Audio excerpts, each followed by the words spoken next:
So finishing off the Best of X-Men season at Cineworld, where they played 6 out of the many X-Men films. Finishing with a bang with Logan, the 2017 film following the aging old man Logan as he does his last attempt at redemption to try and save some new mutants. It's actually quite an emotional roller coaster. So first off, it's really cool to see a R-rated, they say, but for us a 15 rated Logan film, because obviously the X-Men films are pretty much 12 rated movies. So the character of Wolverine Logan is Weapon X, however you want to say him, is he's a pretty violent character, so it makes sense to... when this was first announced, it was exciting because of him being the violent character he is, to actually make a film that's a bit more graphic and in tone with this. It does have a different feel, Logan, compared to the other films of the franchise. Like, it is a bit darker and moodier, but to be honest, the whole franchise is more gritty than the Marvel universe, say it. But this one does pack an extra punch. Like, emotionally, it is a bit more emotional and dramatic. And I suppose if you've followed the films, I remember when the first one come out, picking it up on DVD and then rushing to get the 4K of Logan. So I went from DVD of X-Men 1 to getting the 4K of Logan over those 17 years. That's the progression of physical media. But literally on day one of release of Logan, I picked up the 4K and watched it just as I had done with X-Men with DVD 17 years earlier. What I'm getting at is, if you've gone through that journey of following the franchise, then it is actually quite a roller coaster emotional ending, because you've kind of... especially of my age, I was 16 when X-Men come out.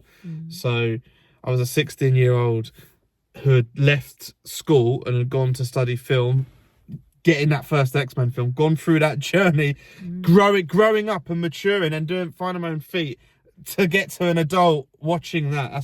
So again, it depends your situation, but that was an emotional journey throughout the years of it. So yeah, the film is pretty special in that sense. But anyway, it is a cool story, because you've got Patrick Stewart returning as a Professor X, 90-year-old Charles Xavier, which and obviously, I will say Logan could be a standalone film, but watching it again, I think if you haven't seen some of the X-Men films and have knowledge, it is it's good to have a basic understanding of the story. It does explain a lot throughout the film. It feels enough that you can watch it on its own. It feels like a standalone film, but it isn't really. Yeah. Just because there's a lot of subtext, but honestly, it's a bit brushed over, and I don't think you would get Professor X and Logan's relationship unless you wouldn't get that at all. But that's a really strong point. Like, the film is much more character driven than previous entries, although there's a lot of stuff going on. You're focused more on a few than such a large group of characters, which makes that easier to relate and get behind those characters. So the characters are good.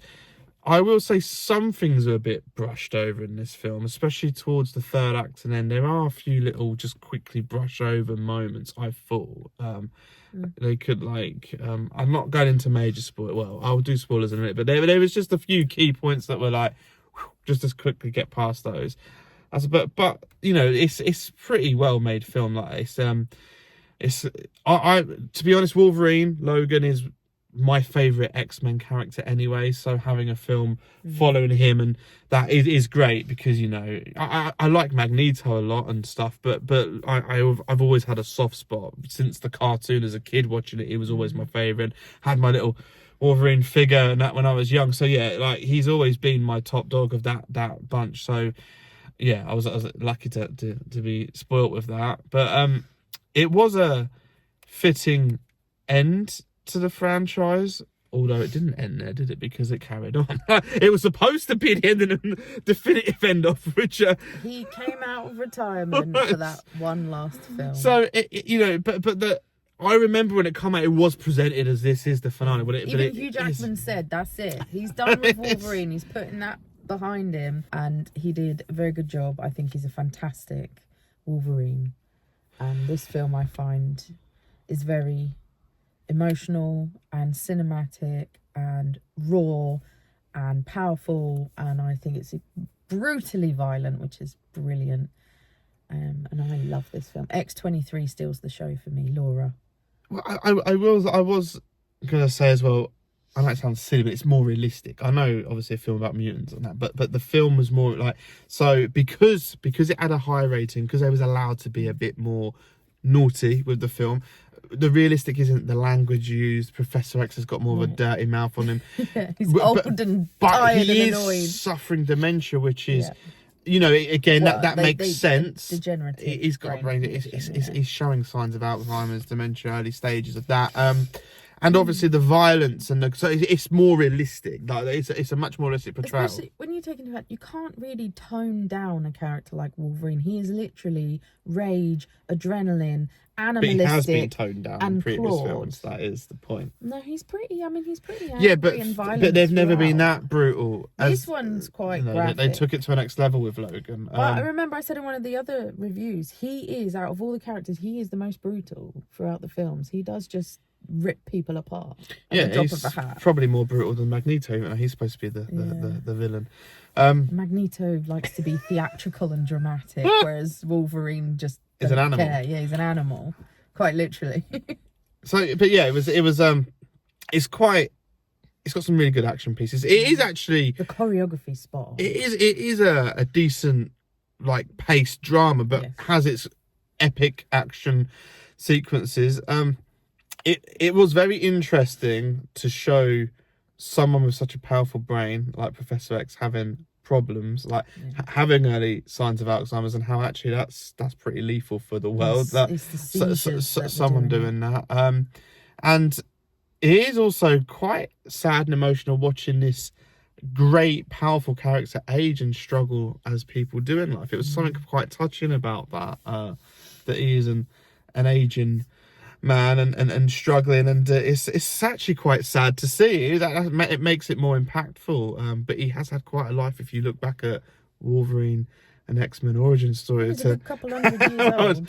But I'm going to quickly go into some spoilers now because I'm just going to wrap up the franchise. So like, what did you think about the adamantium actually slowly killing him and poisoning him? His body was regenerating for years, but he's starting to. I'm not a big fan of that because, you know, it's never ever been mentioned before that adamantium is toxic in any way. It's always been an indestructible but inert metal. It's in the comic books as well. It's used in a lot of things and weapons and shields and things. But then I suppose it's kind of like when something's inside your body for a really long time. But then I'm also but he regenerates. By the way, but even with a toxic element inside him, his body continuously regenerates. It's a foreign body. However, he is aging. He is getting older. And like with age, with all of us, your mobility, let me just point something older out, people struggle to heal and fix a broken bone than a younger person. This is where it frustrates me because he's actually, I think he's like 200 or 300 years old. He's very old. He goes back,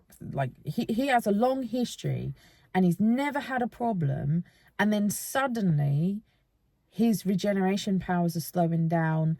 That's called age. But he doesn't age. His cells continuously regenerate. But he is aging because he doesn't age. Hugh Jackman's aging, and he's aging in that film. Yeah, Hugh Jackman's aging, but Wolverine. Because there is old man Logan, so he is aging. He is aging. It just doesn't make sense that his very powerful regenerative powers old man Logan suddenly. Well, that's actually separate to X-Men. Yeah, but. And that's, but you know, that's because Logan and Old Man Logan is X-Men, isn't it? But it's kind of its own little. But you can say that about all of them. The point is, he is an aging guy. I think it works for the film, and it does. And a foreign body in you wouldn't really last forever. It would start to affect you. That makes sense. Not if you have regenerative powers. Which slows down and doesn't last forever because people die. That. Well, I do, because I just watched it. And I just watched him die. So I do get that. And he was struggling. He couldn't even get his claws out. Which actually is quite interestingly painful to watch. That he's having problems getting his claws out. And that you know, that is... And they mention it, he's getting old. And they know he's getting old. Then they're going to get stuck. And, you know, he's got arthritis in his claws. He has arthritis of an adamantium They are claw. technically linked to the other films. And as I said to you before, the war that they avert in the previous film, Days of Future Past, that's based in, I think, 2025. So you're telling me between 2025 and 2029, he literally turns into an aging old man with toxicity poisoning. Well, I think they just... Well, this is what I'm going to come to. Rounding up, it's a hell of a messy franchise. So I was just... before I get on, I was just going to say, the reason I brought that up is that X-23 has to stand there and see what she has to look forward to of dying of adamantium poison later in her life. And had it much younger as well. So that's what I was thinking. When she's walking away going, well, she's just seen her fate there. I love the fact that you've got adamantium units. In fact, again, they've created a weakness. I want to go off from one because I've been editing, and while I've been editing, I've been putting stuff on in the background, such as without me, Wolverine, an X-Men origin story, and the Wolverine, and X-Men Apocalypse, and X-Men Dark Phoenix. So I've had this going on quite consistent. So I've been taking it all in, and I have got a few things that I've got with you now. Bringing up about the adamantium claws, he gets his claws cut off in the Wolverine. He gets them locked off. And they regrow as bones. Oh no, they don't. They do. In that film, they regrow as bones. No, I looked it up and I checked. No, they don't. No. Then don't. You sent me that picture about how... Let me just say, when you look up, people write that in the film, they do not grow back as bones. They do not show you that. There is no shots of that because it's literally the last scene. I remember that bit. It's the end scene. Honestly, Rachel, it doesn't. The end finale fight is him dangling there and he gets them cut off. The Wolverine. There is no growing back because you don't see him again, right? It's like they've been cut off, and then the film finishes because he's then on the plane, and then she's like, "I'm your bodyguard now," and they fly off. So, but then in the film, then they've just miraculously grown back, and so the adamantium claws grew back. And yeah, I looked up. There is nowhere in the film where it says Magneto helped mould them back. That is never implied or said. They all just turn up and rock up. There's a whole unexplained story there. And so these are, people are gasping at straws here. That does not get explained. He has them cut off and it's never addressed. But then they are just back. And that's nothing to do with time travel or changing the course of history. That one is not addressed. It's like Charles Xavier dying all over again. It's not addressed. I'm playing it in my head now because it's not. Like there's loads of little quirky things with these films because you can say they're separate or people can say it's the original trilogy, but all the films reference the events of the other films, which makes them canon. And supposedly even the Deadpool trilogy is part of that, which makes sense of it. Deadpool, Wolverine, and so there's a messy franchise. The films are good, and I have fun with each of them, some more than others. I know the third one gets a lot of hate, and I've been watching some more podcast reviews on that recently, but I don't think it's the worst. There are some major issues things are brushed past, like Angel. I mean, it's a waste of time having him in it. There's no point. Okay. Yeah, an absolute waste of a character. That is silly. There's like real problems with it, which is kind of what brings me to just going back to Logan when I said things were brushed over. Like at the end with Richard E. Grant jumping out and just saying, "Oh, well, my granddad put that in you." Well, that was a very brushed over. That was very brushed over. There's a lot of brushed over things in it, but overall, it's been a fun ride watching them. It would be nice if there was a little bit more explanation to tie them together. I feel like they've really fought to just make this franchise. Like it's so slapped together, like films trying to be, linked.